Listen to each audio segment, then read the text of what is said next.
Saludamos a los que estáis aquí, los que nos siguen desde casa, a este culto de estudio bíblico y oración.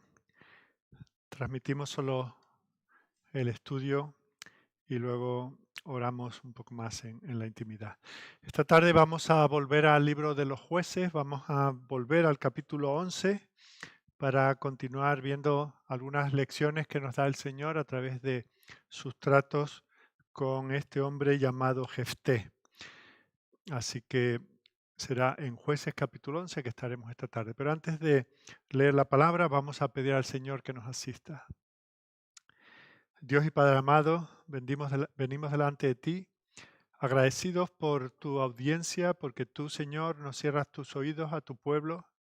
Cuando clamamos a ti, tú nos oyes, Señor, tú eres un Dios bueno, tú amas a tu pueblo con un amor que no somos capaces de replicar, ni siquiera de imaginar. Señor, tú quieres lo mejor para nosotros. Cualquier situación en nuestra vida, tú la llevas a nuestro bien, tú la conduces, tú la creas para nuestro bien. Aún el pecado de los hombres contra nosotros no escapa de ti, de tu control. Nada de lo que sucede en el mundo entero ocurre sin que tu soberanía esté a cargo de ello. Aunque no participes en el pecado de los hombres, ni siquiera ese pecado impide que se haga tu voluntad. Y eso, Señor, nos da consuelo viviendo en circunstancias como las que has querido que vivamos a lo largo de este año. Es un consuelo, Señor, saber que tú sigues en el trono, que ni por un momento eh, te has debilitado, que ni por un momento te has entretenido en otras cosas para dejarnos a nosotros de lado. Tú, Señor, con todo lo que vemos, estás haciendo que tu iglesia avance en este mundo. Te damos gracias, Señor, porque muchas personas que en otras circunstancias estaban viviendo de espaldas a ti, están siendo llamadas por el Evangelio y por la obra del Espíritu Santo, están naciendo de nuevo y comenzando a formar parte de esta familia por la cual Jesucristo dio su vida en la cruz. Gracias, Señor, te damos por eso. Gracias porque nuestro trabajo en el Señor no es en vano, por eso queremos perseverar y para hacerlo necesitamos conocer tu palabra, necesitamos llenarnos de ella, necesitamos, Señor, vivirla y por eso consideramos un privilegio en cada ocasión que nos permite abrirla, ya sea individualmente o cuando venimos a tu casa para hacerlo como hermanos, como familia de la fe. Y te pedimos, Señor, que nos acompañes en esta tarde. Vamos a considerar un pasaje que tiene algunas circunstancias complejas, difíciles de desentrañar. Tú has querido dejarnos en algunas incógnitas respecto a lo que vamos a ver y te pedimos, Señor, que no permitas que intentemos saltarnos los linderos que tú has puesto en tu propia palabra, pero que hasta el borde mismo de lo que tú has querido darnos a conocer, hasta allí lleguemos, ahondemos, escudriñemos las escrituras, porque en ellas está nuestra salvación y nuestra santificación. Bendice a aquellos que nos siguen desde sus casas por tener imposibilidad de estar con nosotros, los que están enfermos, los que por otras causas no pueden estar aquí, aún aquellos que hayan de seguir este estudio en algún día posterior a este, te pedimos, Señor, que les bendiga, que tu palabra corra y sea glorificada. Recibe, Señor, este tiempo que te entregamos como un sacrificio de nuestras vidas, esperamos que te sea agradable. Y por eso tenemos que hacerlo y lo presentamos únicamente en el nombre de nuestro Señor Jesucristo. Amén. Pues como os he anunciado hace un momento, volvemos al libro de los jueces para considerar algo de los tratos de Dios con este hombre llamado Jefté. Y vamos a ir al capítulo 11 y vamos a leer a partir del versículo 29. Jueces capítulo 11, versículos 29 al 40. Y voy a leer desde la Reina Valera del 60. Y dice, y el Espíritu de Jehová vino sobre Jefté, y pasó por Galaad y Manasés, y de allí pasó a Mizpa de Galaad, y de Mizpa de Galaad pasó a los hijos de Amón.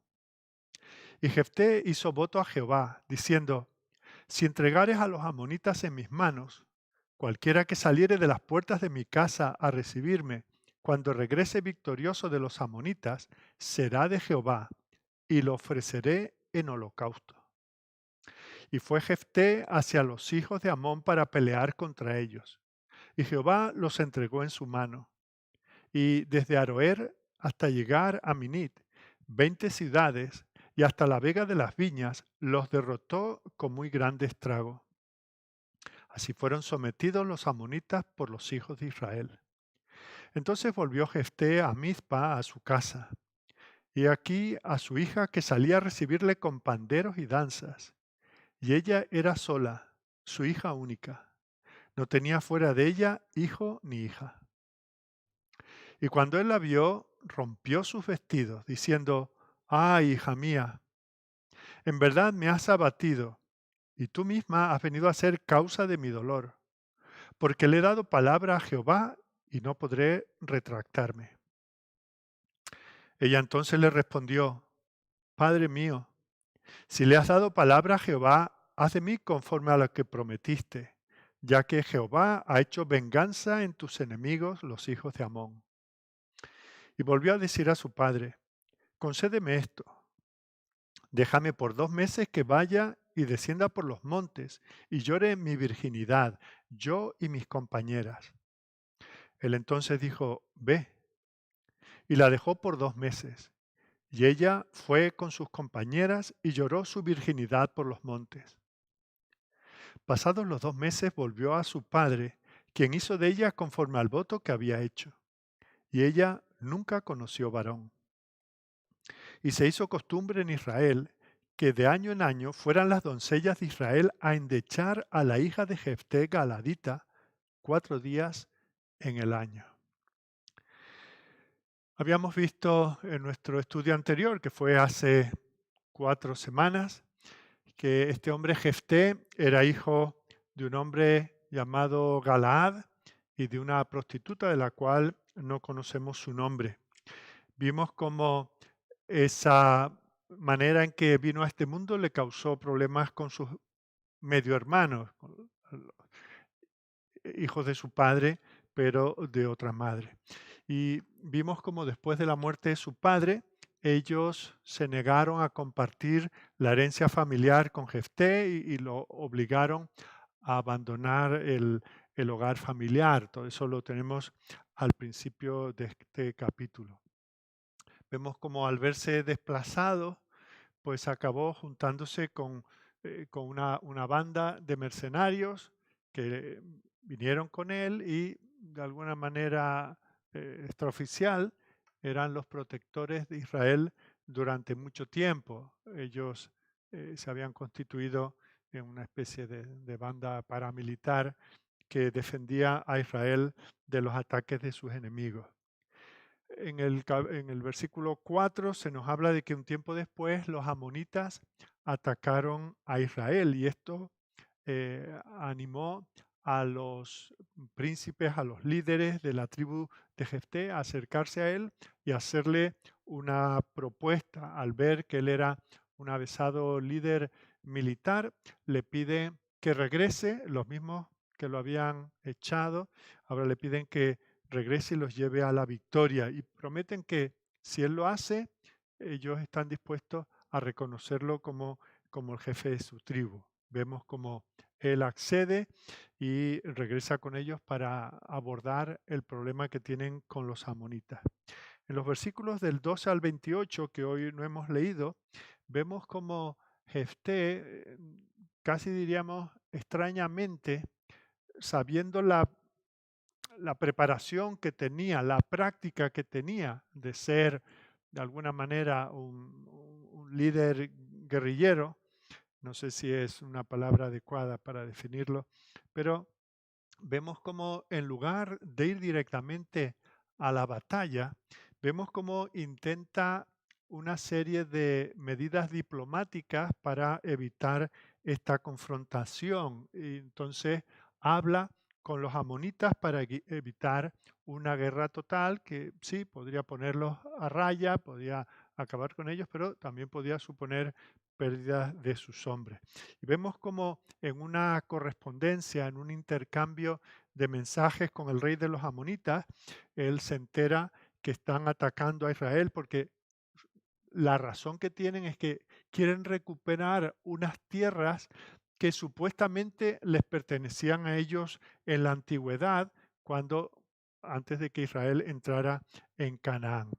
Y en el contexto del pueblo de Israel, ya digo, esto parece una excepción, esta actitud en la cual él trata de distintas maneras, con distintos argumentos, de evitar la, la- la lucha, evitar la guerra.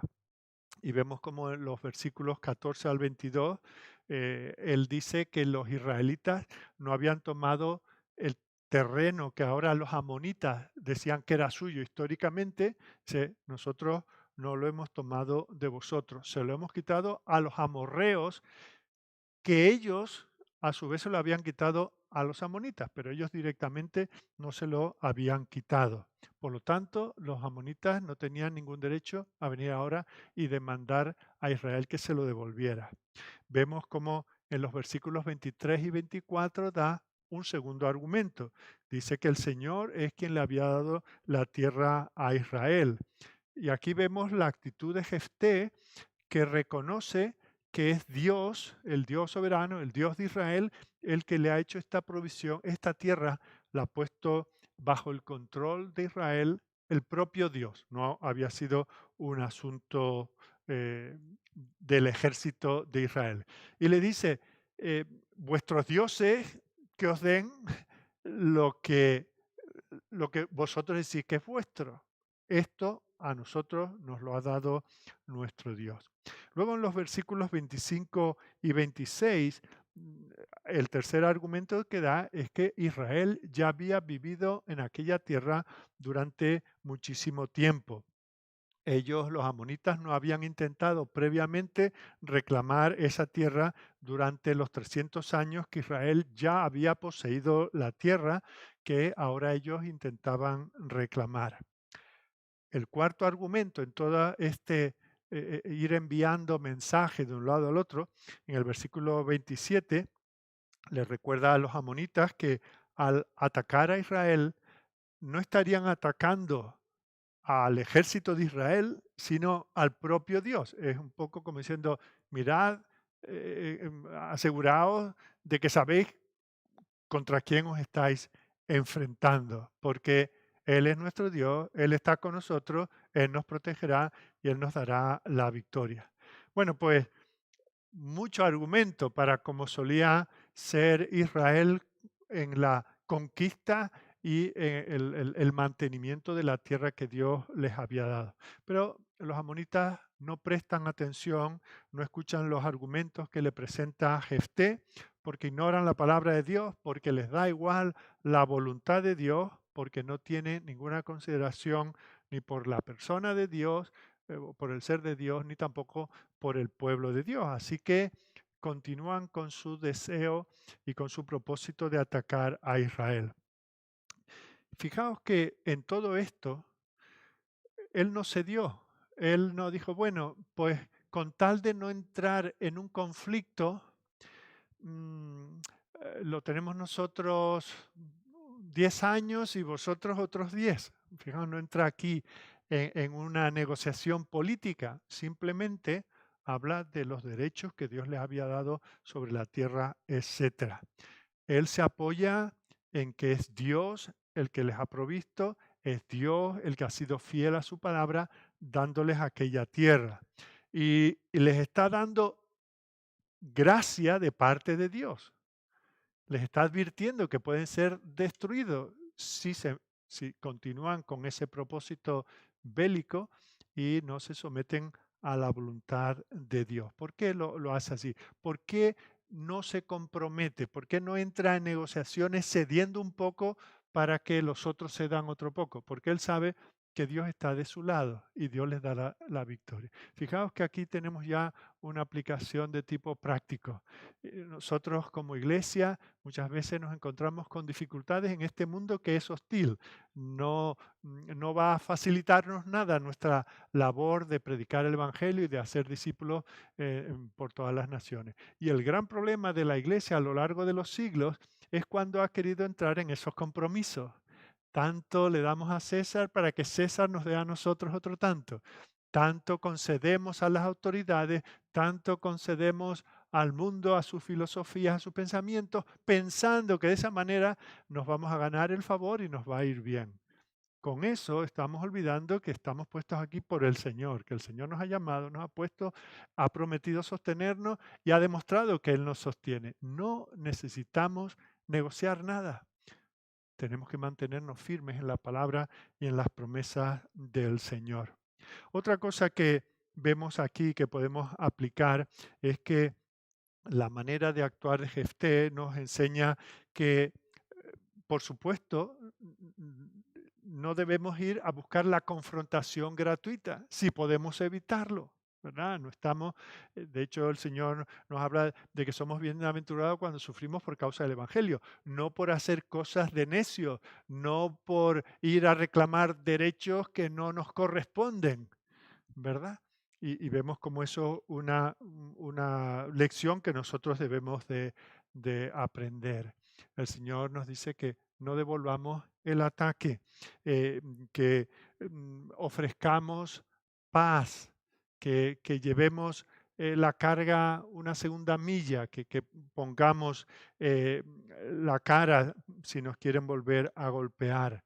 Y si no, el Señor ya nos vindicará. Mirad lo que dice, por ejemplo, el Espíritu Santo en Romanos 12:17. Dice, no paguéis a nadie mal por mal. Procurad lo bueno delante de todos los hombres. Si es posible, fijaos, si es posible, no dice a cualquier precio, sino si es posible, en cuanto dependa de vosotros, estad en paz con todos los hombres. No os venguéis vosotros mismos, amados míos, sino dejad lugar a la ira de Dios, porque escrito está, mía es la venganza, yo pagaré, dice el Señor. Así que si tu enemigo tuviere hambre, dale de comer. Si tuviere sed, dale de beber. Pues haciendo esto, ascuas de fuego amontonará sobre su cabeza. No seas vencido de lo malo, sino vence con el bien el mal. Y también recordamos las palabras que nos dice el Señor allí en el Sermón del Monte, Mateo capítulo 5, versículo 38 en adelante. Oísteis que fue dicho ojo por ojo y diente por diente, pero yo os digo, no resistáis al que es malo. Antes a cualquiera que te hiera en la mejilla derecha, vuélvele también la otra, etcétera, etcétera. El que te quiera llevar a pleito para quitarte la túnica, déjale también la capa, etcétera. Esta es la primera lección que nosotros podemos aprender de la vida de Jefté. Aquí tenemos lecciones muy valiosas, muy valiosas. Eh, lo que nos centra, y por eso incluso en la lectura hemos leído solo la última parte del capítulo, es que vemos este hombre, que recordemos el contexto es que el pueblo de Dios, la iglesia de Dios en aquellos tiempos estaba viviendo en una apostasía tremenda. Vivían en esos ciclos de temor al Señor, el Señor les bendecía, se olvidaban de Él, le daban la espalda, el Señor los castigaba, volvían a clamar, etcétera, etcétera, ¿no? Entonces vemos como aquí encontramos esta parte que tiene mucho que enseñarnos, pero fijaos que este hombre que vive en este contexto, que nació ya, su nacimiento, su venida a este mundo, muestra la pecaminosidad que había dentro del pueblo del Señor. Pero hay una lección aquí muy importante que es el tema central que quisiera ver con vosotros en esta tarde. Recuerdo cuando era niño y creo que lo aprendí de niño, pero bueno, al menos sé que se lo he cantado a nuestros hijos cuando eran pequeños, esa pequeña canción de cuidado las manitas lo que hacen, que en el cielo está el Señor que nos mira con amor, cuidado las manitas lo que hacen, cuidado los pies y tal. Y a una de esas estrofas decía, cuidado la boquita lo que habla. cuidado la boquita lo que habla. En el cielo está el Señor que nos mira con amor, cuidado la boquita lo que habla. Y de alguna manera, no me atrevo a cantarlo porque eh, no sea que nos cierren el local, ¿no? No por lo que pueda despedir por mi boca, sino por lo mal que sonaría. Pero fijaos que tal vez ese podía ser un buen título para el estudio de esta tarde. Cuidado la boquita lo que habla. Fijaos que aquí nos encontramos con este hombre que llega viniendo desde lo más bajo, como venimos todos a este mundo, llega a ser bendecido por el Señor de tal manera que acaba siendo el líder de Israel, que los hombres lo reconocen, que tiene un corazón dispuesto a evitar la confrontación, si es posible hacerlo, sin comprometer la palabra del Señor o los derechos que el Señor ha dado a su pueblo. Fija como al mismo tiempo es capaz de hacer cosas como la que hemos leído y que vamos a considerar a continuación. Hace un voto que nadie le pide, hace un compromiso demasiado grande que luego va a tener unas consecuencias para él y para otros a lo largo de su vida. Y fijaos que antes de entrar a considerar los detalles, tenemos que parar y pensar en cuántas veces nosotros hemos hecho lo mismo. ¿Cuántas veces nos hemos visto en una situación extrema y hemos dicho, Señor, si tú me bendices, si tú me sacas de esta, si sano, si sana mi madre, si mi hijo se recupera de esto, si consigo el trabajo, Señor, sí, sí, sí, entonces yo te daré. Y sin darnos cuenta, estamos tratando de negociar con el Señor. Nos olvidamos que Él es el Dios de la gracia, el Dios que ama incondicionalmente. Ama porque esa es su naturaleza, porque nos ama a pesar de cómo somos, porque nos ama hasta el punto de que ha entregado a su Hijo a sufrir el castigo que nosotros merecemos para Él poder mantener su amor a nosotros. Y ahora, con todo esto, nosotros decidimos negociar con el Señor. Si tanto me das, tanto te daré. Así que vamos a ver lo que podemos aprender de este voto. Fijaos que él, llamado por el Señor a defender aquella tierra, hace un voto en los versículos 30 al 31. Vemos que hace un voto que básicamente dice, Señor, si nos das la victoria, cuando vuelva a casa victorioso, fijaos, podríamos decir, tiene a su favor que no pide la prueba para luego ir a la batalla, sino que él se compromete primero a ir a la batalla y luego pagarle el voto al Señor. Y dice, cualquiera que salga, el primero que salga, te lo ofreceré. Aquí vemos cómo él actúa de manera imprudente, si no podemos decir también de manera necia. Va a comprometerse con su boquita. Cuidado la boquita, lo que habla, él no cuida lo que habla su boca. Ese es el problema de la mayoría de las promesas que hacemos para el Señor. No sopesamos lo que estamos diciendo. No reflexionamos sobre el compromiso que supone lo que estamos diciendo. Puede ser una cosa menor, pero nosotros no tenemos el control de nuestro tiempo, ni de nuestra vida, ni de nuestras posesiones, ni de las personas que están a nuestro cuidado. Todo lo que nosotros le podamos ofrecer al Señor ya es del Señor. Aun si Él nos lo ha dado para que lo administremos, para que lo cuidemos, etcétera, nosotros no tenemos el control sobre estas cosas como para decir, Señor, si tú tal, yo cual. Yo respondo de esta manera. ¿Qué sucede? Que muchas veces las cosas no van como nosotros habíamos previsto.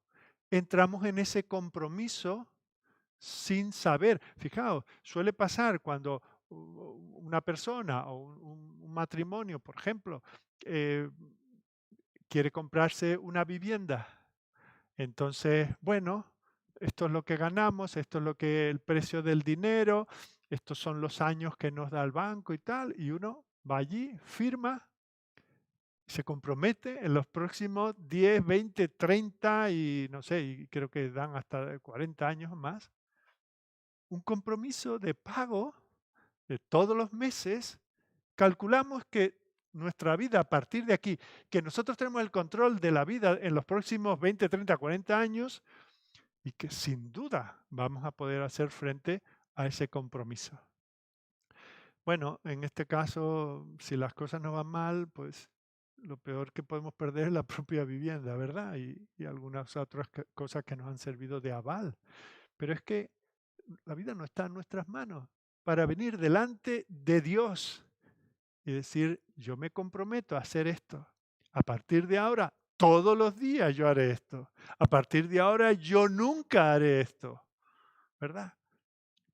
Demasiado aventurada es esa promesa que muchas veces presentamos delante del Señor. ¿Por qué? Porque la vida nuestra está en las manos del Señor. Y luego cuando queremos dar marcha atrás, resulta que no siempre podemos hacerlo. Hemos adquirido un compromiso y esa es una situación muy peligrosa. Lo primero que vemos con respecto a ese voto es que era totalmente innecesario. Fijaos que el pasaje, hemos comenzado en el versículo 29 y comienza con estas palabras. El Espíritu de Jehová vino sobre Jefté. Él no tenía por qué hacer ese compromiso. Ya el Espíritu de Dios estaba sobre él. Y el Espíritu de Dios es Dios mismo. Dios vino y le dijo, yo estoy contigo. Dios le iba a dar la victoria a Jefté y a su ejército, porque Dios es un Dios de palabra. Dios es el que era, el que es y el que será. El que tiene todo en sus manos.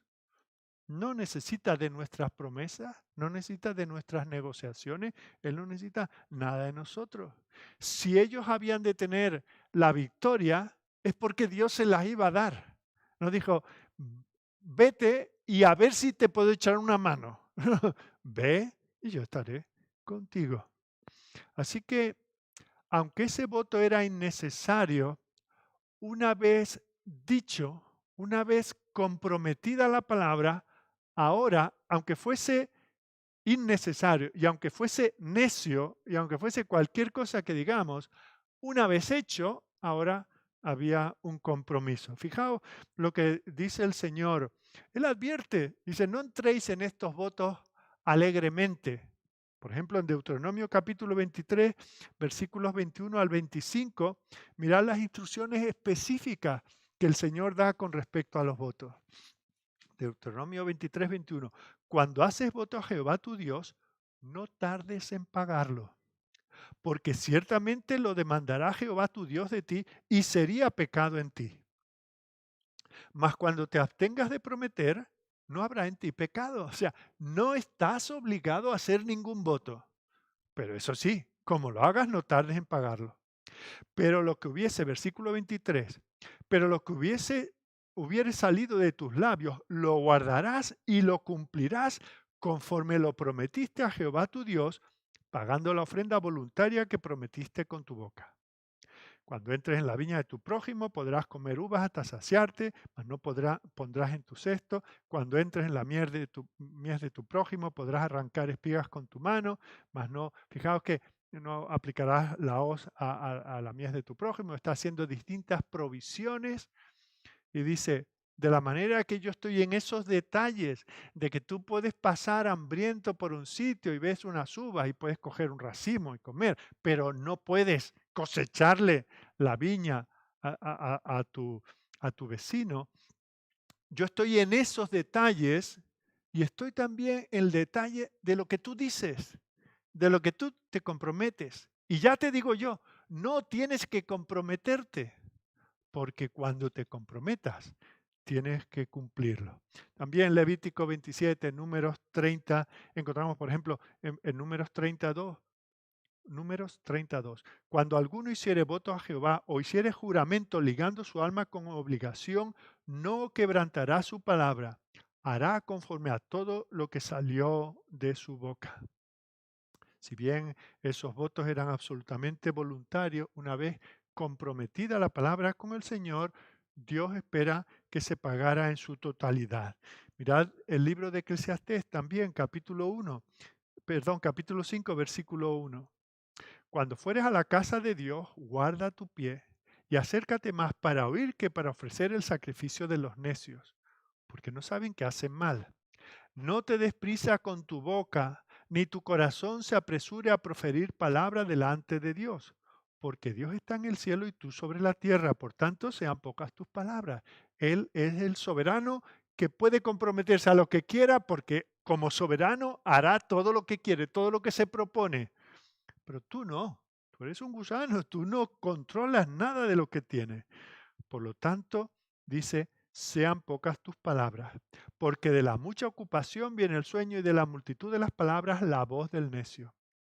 Cuando a Dios haces promesa, no tardes en cumplirla, porque Él no se complace en los insensatos. Cumple lo que prometes. Y luego la advertencia, mejor es que no prometas y no que prometas y no cumplas. No dejes que tu boca te haga pecar, ni que digas delante del ángel que fue por ignorancia. Señor, yo no había calculado. ¿Qué es lo que nos pasa cuando vamos al del banco? Y decimos, mire, es que no puede. Dice, usted tenía que saberlo, ¿verdad? ¿Por qué harás que Dios se enoje a causa de tu voz y que destruya la obra de tus manos? O sea que el Señor advierte, no tienes por qué comprometerte, pero si te comprometes, entonces sí te voy a demandar que guardes tu palabra. Mejor no prometerle algo al Señor que hacer una promesa y luego no cumplirla. Eso debe hacernos reflexionar, al menos que nos sirva de aquí en adelante. Pero si miramos atrás y tenemos algún compromiso con el Señor o con alguna persona en que nos hemos comprometido a algo, no te preocupes, lo que se dice tan fácilmente, ¿verdad? Oraré por ti. Luego, oramos, mejor no decirlo. Y orar en el anonimato, por así decirlo, que decir, estaré orando hasta que salgas del hospital. Y luego ni nos enteramos si ha mejorado, tal le fue la operación. Tenemos que tener cuidado con eso. Bueno, pues este es el voto. Hemos visto lo aventurado que fue. Ya, además de haberlo leído, ya imaginamos que la cosa no va a ir muy bien. Segundo lugar, vamos a ver la victoria. Como el Señor en los versículos 32 y 33, vemos que cuando los hijos de Israel se enfrentaron a los amonitas en el campo de batalla, Israel prevaleció, derrotaron al enemigo, tuvieron una grandísima victoria. Y lo primero que debemos destacar aquí es en el versículo 32, es quién dio la victoria. Fijaos que es muy importante en este contexto. Dios dio la victoria, Dios la tenía prevista, Dios la anunció, Dios llamó a este hombre para que liderase al pueblo y eso es lo que sucede. Se libró la batalla y se ganó la victoria. Y dice que los hijos de Amón fueron derrotados, que Dios los entregó en manos de los israelitas. La victoria fue de Dios, toda la gloria fue para Dios. Y además fue una victoria decisiva, nos dice que fue completa, que derrotó a los amonitas. Y la palabra que se usa hoy diríamos, en lenguaje muy común, machacó Israel a los amonitas, los destruyó, una gran matanza, los golpeó. Quedaron vencidos como si hubiese pasado una plaga por encima de ellos. Una victoria completa. Esas son las victorias que el Señor promete darnos. Y nosotros no estamos metidos hoy en una batalla con armas, pero estamos en una batalla espiritual, sosteniéndonos en el lugar donde el Señor nos ha puesto por su gracia y ha prometido estar con nosotros todos los días hasta el fin del mundo. Solamente tenemos que mantener la posición que el Señor nos ha dado, no entrar en compromiso, no entrar en Señor, si haces esto por nosotros, te prometemos tanto o entregamos esto y lo otro y lo que pueda venir, todo te lo entregamos a ti para que tú nos sostengas. El Señor no necesita de nuestro sacrificio, no necesita de nuestros compromisos ni de nuestras promesas. Y por cierto, hago un pequeño paréntesis aquí. No vayamos tampoco al extremo de decir, o sea, que esto de vivir la vida cristiana no hay nada de compromiso. Sí, claro que tenemos un compromiso de amor, un compromiso de gratitud al Señor, el deleite en servir al Señor. Pero distinto es que pensemos que podemos negociar con el Señor nuestro bienestar, incluso nuestro crecimiento espiritual y tantas otras cosas a base de decir, Señor, yo te doy tanto si tú me das esto otro. Tenemos que recordar que nuestras victorias las da el Señor. Por eso el apóstol Pablo concluye aquel capítulo maravilloso hablando de la resurrección que esperamos los cristianos, basada en la resurrección de Jesucristo, histórica, real, allí en 1 Corintios 15, 57, y dice, porque tenemos esa certidumbre y esa esperanza, nos anima a seguir perseverando y saber que nuestro trabajo en el Señor no es en vano. Y dice en ese contexto, 1 Corintios 15, 57, mas gracias sean dadas a Dios que nos da la victoria por medio de nuestro Señor Jesucristo, no por lo que nosotros hayamos podido comprometer. Cuando hay victoria sobre algún pecado, sobre algún enemigo, o sobre algún periodo difícil en la vida, tenemos que reconocer quién es el que da la victoria. Y siempre es el Señor. Si el Señor la pone delante de nosotros, a Él sea la gloria, a Él tenemos que estar agradecidos. Dice el apóstol Pablo allí en Romanos capítulo 8, versículo 37, después de hablar de todos los posibles enemigos, todas las posibles dificultades que pueden venir, que dice en el versículo 37, antes en todas estas cosas somos no vencedores. El vencedor mata al enemigo. Somos más que vencedores. Tomamos al enemigo y lo ponemos a trabajar a nuestro servicio. Somos más que vencedores por medio de aquel que nos amó. Escribiendo la segunda carta a los Corintios en el 2:14, dice, más gracias a Dios, el cual nos lleva siempre en triunfo en Cristo Jesús y por medio de nosotros manifiesta en todo lugar el olor de su conocimiento. Hemos visto el voto de Jefté, hemos visto la victoria de Jefté. Ahora podríamos decir en tercer lugar, vamos a ver el desvelo, el lío en el que se metió Jefté. El Señor le ha llamado a la batalla, el Señor le ha dado la victoria, eso es ya a estas alturas para él un hecho histórico, ya se obtuvo, ya quedaron arrasados los enemigos.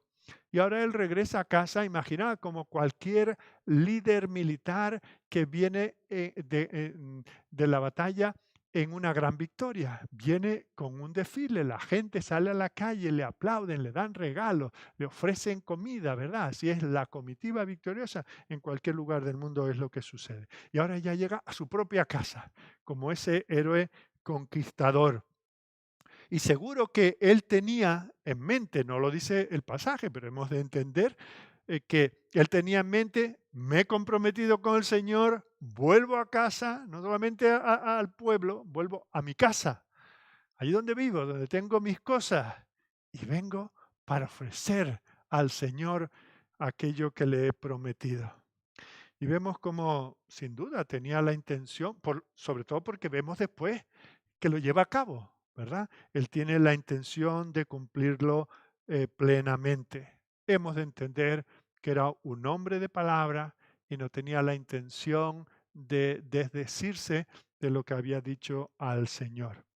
Y vemos como, en primer lugar, el llegar a su casa, el encontrarse con la persona que más quería, no le causa alegría, sino que le causa dolor.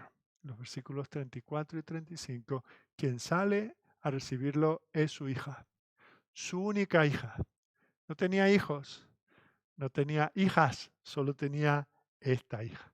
Y la chica sale pues con la alegría, las noticias habrán precedido la llegada de su padre y sale con música y sale con danzas porque el Señor ha bendecido a papá y viene con el ejército, viene victorioso y el enemigo no nos va a molestar por mucho tiempo y vamos a poder prosperar y a mí me espera una vida honrosa, voy a ser la hija de este hombre de tanta fama, de tanta bendición, de tanta unción divina. Ella no podía esperar más que tener un futuro muy prometedor. Está emocionadísima. El héroe de Israel se llama papá para ella, ¿verdad? Ella estaba seguramente llena de orgullo, pero cuando Jefté la ve, se le parte el corazón. Había prometido renunciar a todo lo que saliera por las puertas de su casa para recibirlo. Y ve que quien sale a su encuentro es su preciosa hija, su única hija, y se le rompe el corazón por lo que él había dicho al Señor que haría con ella. Así que se raja la ropa en señal de luto y dice, ay, hijita, hijita, en la que me has metido. Pues se había metido él, ¿verdad? Ah, hijita mía, qué tragedia. Estoy abatido. Se acaba la música, se acaban los aplausos, se acaban los vítores. Así que él queda postrado. Es la misma expresión que cuando uno se pone de rodillas. El pensamiento de lo que él había planeado hacer, lo que él le ofrecía al Señor, con la realidad que ahora tiene que afrontar, es algo que le rompe el corazón, se le escapa la vida. Ya él ha perdido el gusto por la vida. La emoción de su victoria se desvanece ante la realidad tan simple y tan compleja que él ahora tiene que afrontar. Imagínate que ese fuese tú y tu hijo o tu hija, ¿verdad? Sería tremendo, ¿verdad? En cualquiera de los casos. Así que Jefté tiene un problema. Él había hecho un voto respecto de quien quiera que saliera a recibirle. Y él sabía, otras cosas tal vez no, pero él sí sabía que un voto hecho al Señor hay que cumplirlo. Y él es un hombre de palabra. Y esto debe hablarnos a nosotros hoy. Nosotros también debemos ser hombres y mujeres de palabra. Cuando decimos algo, debemos tener la intención en nuestra mente de lo que estamos diciendo. Nuestras palabras nos comprometen. Lo que nosotros decimos, no te apures, yo voy a estar a tu lado. Cuenta conmigo para lo que me necesites. Claro, luego nos llaman, oye, que te necesito. Oye, es que ahora me pillas en mal momento. ¿Con qué facilidad nos comprometemos en cosas no tan trascendentes como esta, verdad? Pero hacemos esos votos gratuitos, esas expresiones que nadie nos pide. Pero nosotros alegremente nos comprometemos a ciertas cosas, ¿verdad? Estaré allí a las 5, no te preocupes, yo te acompaño. Por eso nos dice Santiago, tal vez deberíamos decir, si Dios lo permite, ¿verdad? No como una coletilla, no como una abracadabra, porque diciendo esto se va a ocurrir, pero reconociendo que Dios es soberano y que Dios tiene el curso de nuestras vidas en sus manos. Siempre debemos hacer lo que decimos que vamos a hacer sin importar el costo personal o las molestias que podamos, en las que podamos incurrir.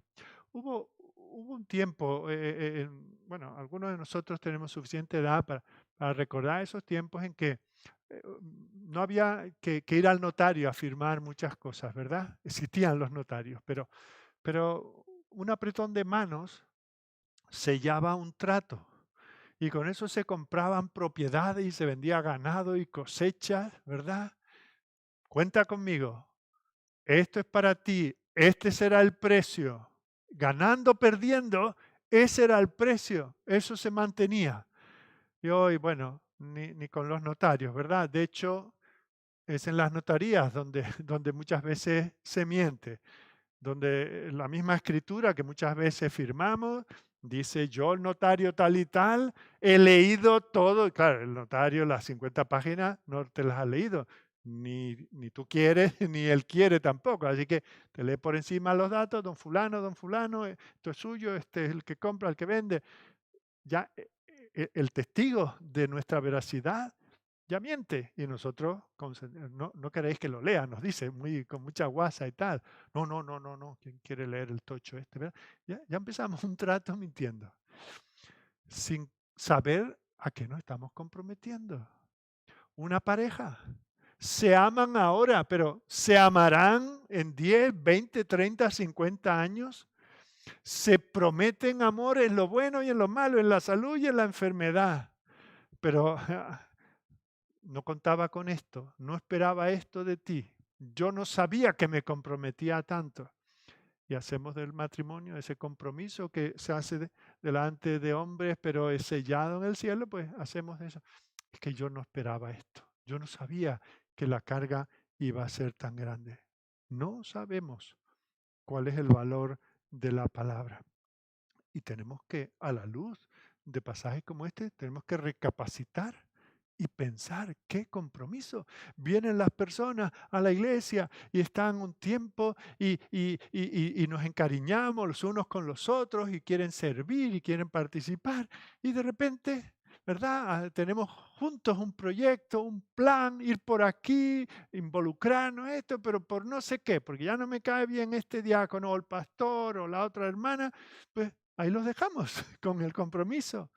Fácil entramos y fácil nos vamos. ¿Verdad? Es tremendo cómo la palabra pierde su valor. En otro tiempo, aún en un mundo caído, las cosas no eran así. Hoy tenemos que tener tantas rúbricas, tantos sellos, y cuando no, pues nos quedan los tribunales. Para un hijo de Dios esto no debería ser así. Que tu sí sea sí. Cuando dices sí, si no puedes, no digas. Pero si dices sí, es sí. Y si dices no, que sea no. Lo que más digas más de eso es pecado. Fijaos que el Señor nos habla a través del apóstol en Efesios 4:25. Dice, por lo cual, desechando la mentira, hablad verdad cada uno con su prójimo, porque somos los miembros los unos de los otros. Fijaos, es casi vergonzoso que esto se tenga que decir a la iglesia. Somos nacidos de nuevo, tenemos el Espíritu de Dios en nosotros, somos nuevas criaturas. Ya no vivimos conforme a los códigos en los que vivíamos cuando estábamos en el mundo. Pero se nos tiene que decir desechando la mentira. O sea que allí en Éfeso tenían muchas cosas encomiables, pero la verdad no era la moneda común. Porque dice no entrando, sino desechando. Había mentiras y eso había que apartarlo. Eso no es propio de aquellos que siguen al Dios que Él mismo es verdad. La verdad es Él. Y a los colosenses les dice prácticamente lo mismo. No mintáis los unos a los otros, habiéndoos despojado del viejo hombre con sus hechos. Ese es el trasfondo y esa es la lección. Bueno, volvemos a Jefté. ¿Qué es lo que hace Jefté? Bueno, la hija anima al padre, papá, si tú te has comprometido, haz lo que tengas que hacer. Y cuando es consciente, nosotros no lo somos. Ya os digo que yo puedo hoy predicaros y terminar defendiendo que Jefté ofreció a su hija como holocausto y daros 20 argumentos a favor. Y el jueves que viene quedamos aquí y os presento los contrarios, ¿verdad? ¿Por qué? Porque ni los más grandes eruditos se ponen de acuerdo en qué es lo que sucedió al final, qué significado tiene todo esto. Así que aún habiéndonos dejado el Señor con esa incógnita, vemos que nosotros no lo sabemos, pero Jefté sabía a qué se había comprometido y su hija también.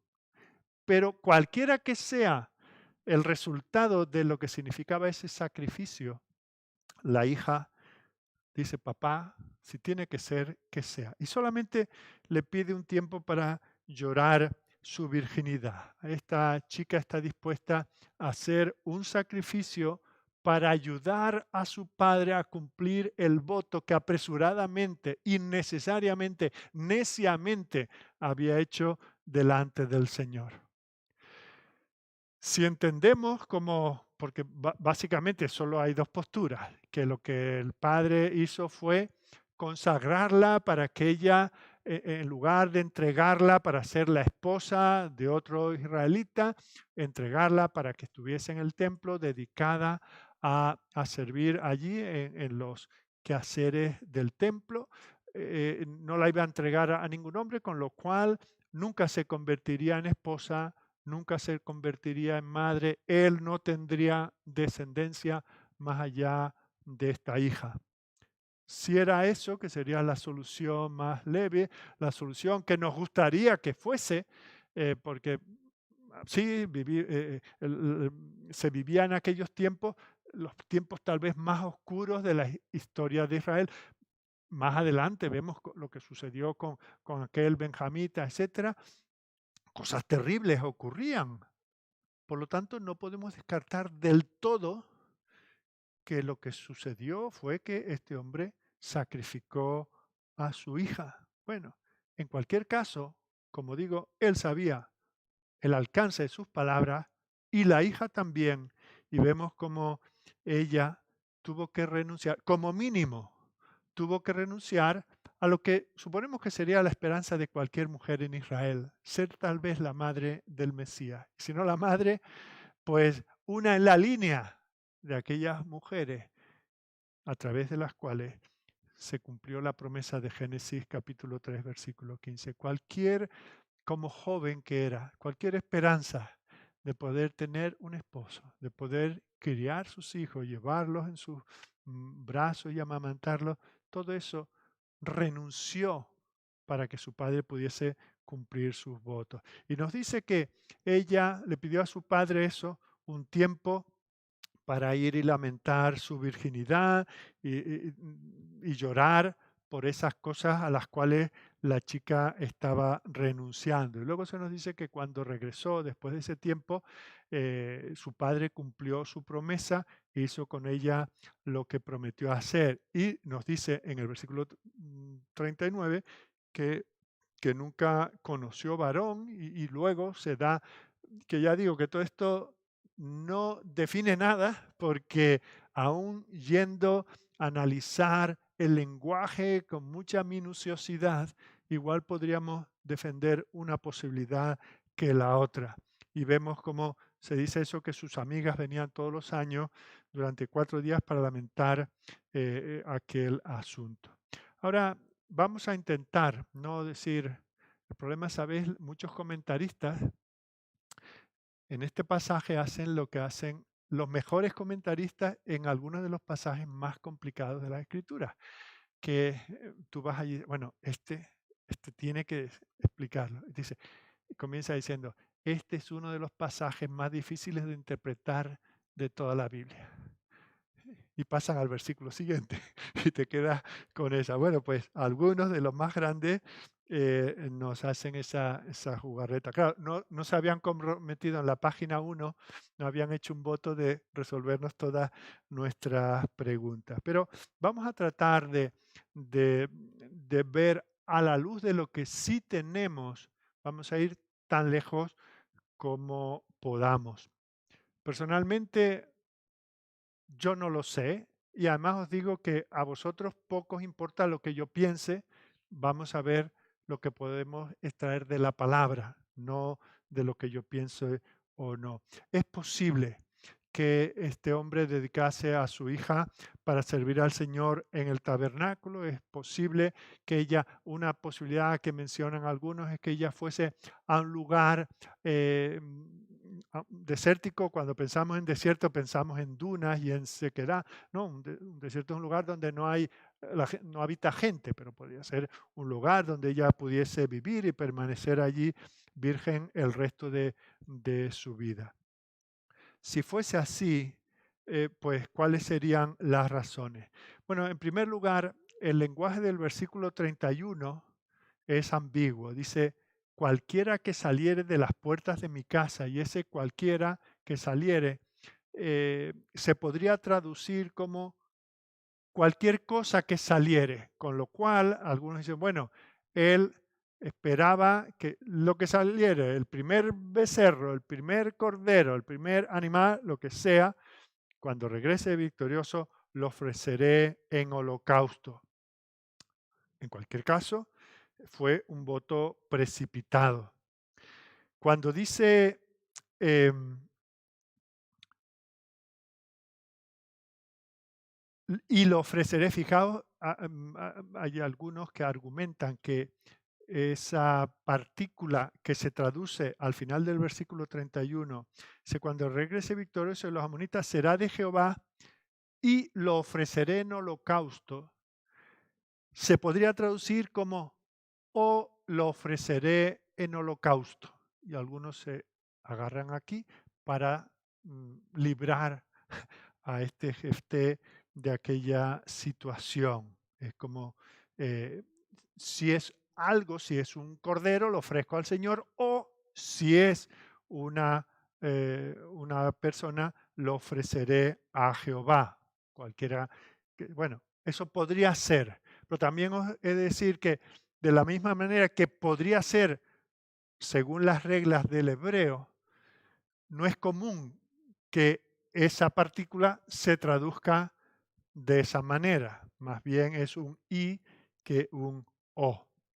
La segunda razón por la que podríamos argumentar que este hombre no sacrificó la vida de su hija es que Dios nunca habría aceptado un holocausto de esta manera. Jefté mismo tendría que conocer la situación de Abraham con Isaac, cómo el Señor intervino y evitó que realmente ofreciera a Isaac como holocausto cuando era Dios mismo el que le había pedido que lo hiciera.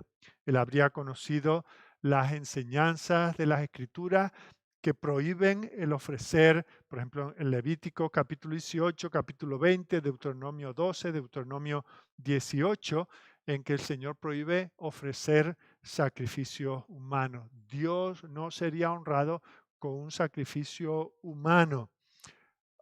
Y por lo tanto, incluso cuando llegamos a Hebreos capítulo 11 y consideramos que el Espíritu Santo inspiró al autor de Hebreos para incluir a Jefté en ese capítulo que conocemos como el capítulo de los héroes de la fe, entenderíamos que aunque ninguno de ellos era hombre o mujer perfecto, pero con algo con un pecado tan escandaloso, tan grosero a sus espaldas, pues da la impresión de que no sería natural con todos los hombres y mujeres que podían haber estado incluidos, que se incluyera a este con eso en su currículum.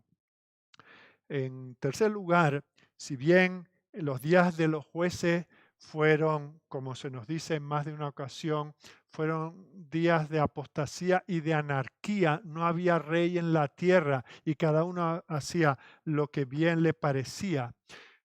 Podíamos entender que aún con toda esa impiedad galopante, nadie en Israel habría aprobado una situación así.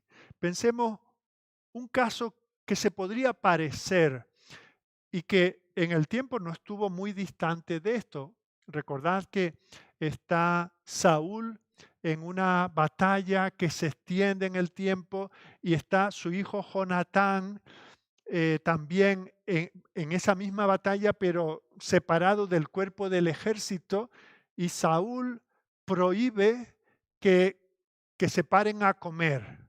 Y además hace un juramento, cualquiera que comiera morirá. Y luego se entera de que su hijo y su compañero habían tomado un poco de miel y eso llega a su conocimiento y se hace una investigación y se da cuenta que es su propio hijo. Y él también quiere ser fiel a lo que había dicho, pero fijaos que el pueblo, los que seguían a Saúl, vemos que le impidieron que él quitase la vida a Jonatán, que además había sido instrumento para librar en aquella batalla aquel día a Israel de una derrota. O sea que entendemos que si en los tiempos de Saúl, que tampoco fueron muy diferentes de estos, porque Saúl estaba como rey porque habían abandonado al Señor, era el rey que había escogido el pueblo, no el rey que el Señor quería poner, que fue el siguiente que fue David. O sea que entendemos que si en esa ocasión el pueblo lo impediría, aunque en este tiempo las cosas estaban tan mal espiritualmente, podríamos entender, y es argumentar por el silencio de las Escrituras, que no debemos hacerlo, pero podríamos entender que por mal que fueran las cosas, nadie hubiese permitido que Jefté ejecutase a su hija. La siguiente razón que se argumenta en este sentido es que no habría en el templo, en el tabernáculo, ningún sacerdote se habría ofrecido, por impíos que fuesen, por mundanos que fuesen, por mucho que hubiesen perdido su santificación y su consagración al Señor, que sacerdote hubiese sido cómplice, yendo en contra de lo que el Señor había dicho de ofrecer un sacrificio humano sobre el altar. Algunos dicen, no, pero es que pudo haber ido a Silo allí para sacrificarlo, pero igualmente allí estarían esos sacerdotes que se lo impedirían. Y que de hecho existía en Levítico 27, los primeros 8 versículos, existía esa posibilidad de redimir. De hecho, igual que todos los varones primogénitos y aún de los animales eran redimidos con el ofrecimiento de un sustituto, porque toda esta ley de la sustitución que está apuntando a Cristo ya estaba vigente, pues fácilmente le hubiesen convencido, vale, sí, tú hiciste este compromiso, este es el precio que tienes que pagar, pero mira que la ley provee, no tienes por qué pasar por esto, ni tú, ni tu hija, ni Israel encontrarse en una situación como esta. Así que ese sería un argumento en el sentido de decir que no sacrificó, no ejecutó a su hija. Em, todo esto han sido como argumentos por vía negativa y por vía positiva. Se podría, bueno, pues si entonces no la sacrificó, ¿cuál fue su entrega? Pues lo que hemos dicho, impedir, sacrificar la vida de cualquier joven, mujer joven en Israel, que era ser entregada en matrimonio, ser madre de muchos hijos. Lo estábamos viendo el domingo pasado en Isaías, cómo se presenta a la iglesia de sus tiempos como esa mujer estéril, esa esterilidad que marcaba a una mujer, que era una vergüenza para una mujer. Y el Señor dice, tú la que eras estéril, no te preocupes porque vas a ser madre de muchos. Pues fijaos que sería entregarla a esa vergüenza. Y de parte de Jefté, eh, negarse a la posibilidad de tener un apellido, un nombre. Fijaos que también se habla en ese pasaje de Isaías de ese eunuco que no tiene descendencia, pero que el Señor dice, no te preocupes porque también podrás tener una gran descendencia espiritual. Vemos como esas son las posibilidades. De hecho, podíamos entrar más profundamente en aspectos más técnicos del lenguaje, pero os puedo decir que podemos recopilar todos los comentarios y todos los argumentos que se presentan y al final tenemos cada uno que tomar una decisión. Por alguna razón, el Señor nos ha dejado con esta incógnita y muy posiblemente es porque no está, igual que acaba el libro de Jonás, ¿verdad? Se queda uno como con una incógnita, ¿verdad? Pues igualmente, o la parábola del hijo pródigo, ¿verdad? Entró, no entró el hermano mayor a la fiesta con el padre. Bueno, tenemos que examinarnos, ¿no? Y tenemos que ver que el Señor nos muestra eso, porque lo importante aquí es ver que en aquel contexto de impiedad generalizada en Israel, aún los hombres que servían al Señor eran incapaces de vivir rectamente delante del Señor. Hablaban demasiado, se comprometían a lo que no podían y dejaban manchas en su expediente. La hija de Jefté, por otro lado, es un ejemplo, pues como Isaac también, de una hija sumisa y obediente. Y si nuestra postura va a quedar del lado de que ella se mantuvo en el voto de su padre y renunció al matrimonio y a la maternidad como manera de honrar a su padre, bueno, pues sería una manera de ver que un compromiso con el Señor tiene su precio y que muchas veces el Señor nos llama a que nos ofrezcamos, como dice en Hebreos, en Romanos 12, versículo 1, que nos ofrezcamos como un sacrificio vivo, santo, agradable a Dios. Y si ese fue la manera en que esta joven entregó su vida al Señor, pues sería un ejemplo vivo de eso. También, como dijo Jefté, estaba renunciando a una descendencia. Después de decir todo esto, como ya os he anunciado, por ejemplo, Lutero, fijaos qué dice Lutero. A uno le gustaría pensar que él no la sacrificó, pero el texto dice claramente que lo hizo. O sea que existe esa posibilidad eh, y no podemos ir más allá de eso. Pero bueno, concluimos. Y concluimos con unas consideraciones. En primer lugar, derivamos de aquí que el pueblo de Dios debe estar caracterizado por la verdad, por la veracidad. Que nunca se diga de un hijo de Dios que no cumple su palabra. Eso cuando hablamos con los hombres y mucho más cuando nuestro compromiso es con el Señor. Lo que comprometemos al Señor es del Señor. Mejor no prometer que prometer y no cumplir. Si tenemos un compromiso con Él, debemos mantenerlo. Tenemos que tener cuidado. Él espera que nosotros cumplamos nuestras promesas, todo lo que decimos delante de Él. Recuerda lo que hemos visto anteriormente. Cuando haces voto a Jehová tu Dios, no tardes en pagarlo. Pensemos bien lo que nos comprometemos delante del Señor. Otra, por vía práctica, otra cosa que tenemos que considerar es que un voto malo siempre será malo. Un voto malo siempre será malo. Debemos tener cuidado. Imaginaos que en un ataque de santidad, porque nos pasa a los cristianos, ¿verdad? Salimos de un culto y venimos elevados o vamos a un campamento, a una conferencia y nos da eso un brote, como te sale roncha, pues te da un brote de santidad. Entonces nos comprometemos con cosas de otro. Señor, me has convencido de esto que cuando llegue a casa cojo todos los vestidos de mi mujer y los tiro. Qué fácil, ¿no? Eh, Señor, yo te prometo que ya mi marido no volverá a comer tanto y este tipo de cosas, qué fácil, ¿verdad? Es cuando vaya a la iglesia, a los hermanos no sé qué les voy a hacer o a dejar de hacerle. Bueno, seamos prudentes. Si ya es una necedad hacer esas promesas, mucho más cuando estamos ofreciendo cosas que comprometen a otros. Y la última aplicación que quiero presentaros, que es donde todo comienza, y es que no intentemos hacer tratos con el Señor. No intentemos negociar con el Señor. El Señor no espera eso de nosotros.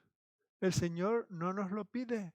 El Señor es el que da y da en abundancia y da gratuitamente. Él promete y Él hace porque todo lo que Él dice es sí y amén. Él te bendecirá. No necesitas reforzar nada de tu vida ofreciendo lo que no es tuyo. No es un minuto de nuestra vida. No es nuestra la posesión que ahora tenemos. No son nuestros los amigos, los familiares, los hermanos. No hay nada que nosotros podamos ofrecerle al Señor que no sea ya suyo. Entonces tengamos mucho cuidado. No intentemos regatear con el Señor. Y si el Señor nos ha hablado esta noche, pues si nos hemos comprometido en algo y si no hemos cumplido, vayamos primero al Señor y vayamos, si nos hemos comprometido con una persona, a pedir perdón por los votos no cumplidos. Seamos veraces, que no tengamos que decir te lo prometo y te lo juro, sino que nuestro sí sea sí, nuestro no sea no. Y si nos hemos involucrado en algo que no agrada al Señor, que sea este el día en que reflexionemos, vayamos humildemente a sus pies y digamos, Señor, perdóname, no he tenido cuidado con la boquita lo que habla. En el cielo tú estás, tú me miras y quiero arrepentido pedir perdón y confiar en la sangre de Cristo que cubre todos mis pecados. Seamos veraces, seamos veraces. Vamos a orar. Señor nuestro Dios, Te damos gracias por algunas lecciones que hemos podido extraer de este pasaje. Posiblemente hay muchas cosas más que se podrían considerar y pensar y decir, pero tenemos suficiente aquí, Señor, para examinar nuestros corazones, mirar todo aquello, Señor, que hemos hablado ociosamente, cosas que hemos dicho, compromisos que hemos hecho, que ni delante de los hombres ni delante de ti hemos cumplido. Oh Señor, perdónanos por eso. Convéncenos aún de cosas que hayamos podido ya olvidar, devolución de cosas prestadas, devolución, Señor, de gestos, compromisos de oración, compromisos de servicio a ti, Señor, que vengamos a ti cubiertos por la justicia de Cristo y que eso nos sea suficiente para vivir en la esperanza de tus promesas. Guárdanos de todo mal, Señor. Te lo pedimos en el nombre de tu Hijo. Amén.